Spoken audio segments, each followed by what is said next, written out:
पौधों में vegetative propagation के फ़ायदे और नुकसानात। Advantage and disadvantage of vegetative propagation of plant. पौधे वेजिटेटिव प्रोपगेशन के जरिए एसेक्सुअल रिप्रोडक्शन कर सकते हैं।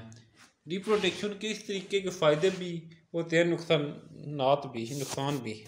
फ़ायदे एडवांटेज।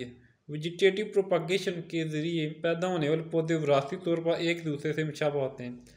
इस तरह फ़ायदेमंद खसूसियात महफूज रखी जा सकती हैं। वेजिटेटिव प्रोपगेशन में पॉलिनेशन के किसी तरीके कार की ज़रूरत नहीं होती। इससे तेज़ी के साथ पौधों की तादाद बढ़ने में मदद मिलती है।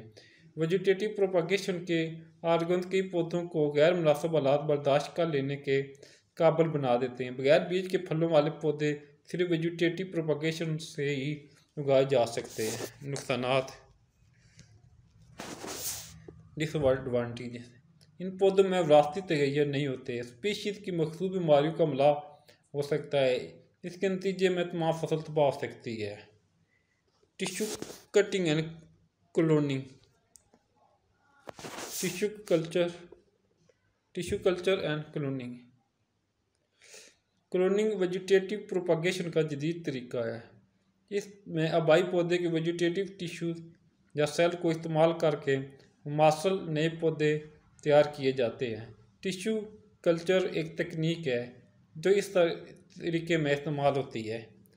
पौधे के कई हिस्से से टिश्यू लिए जाते हैं। इन्हें मुनासिब ग़िज़ाई मीडियम में रख दिया जाता है। टिश्यू के सेल में माइटोसिस शुरू हो जाती है और इससे सेल के ढेर बनते हैं जिन्हें कैलासिस कहते हैं। कैलासिस को एक मीडियम में मुंतकिल किया जाता है जिसमें जड़ें, तना और पत्ते बनवाने वाले हार्मोन मौजूद होते हैं। कैलासिस ये साख्तें बनाते हैं और नए छोटे पौधों में नशोनुमा पा जाते हैं। इसके बाद छोटे पौधों को पहले गमलों में फिर खेतों में बो दिया जाता है।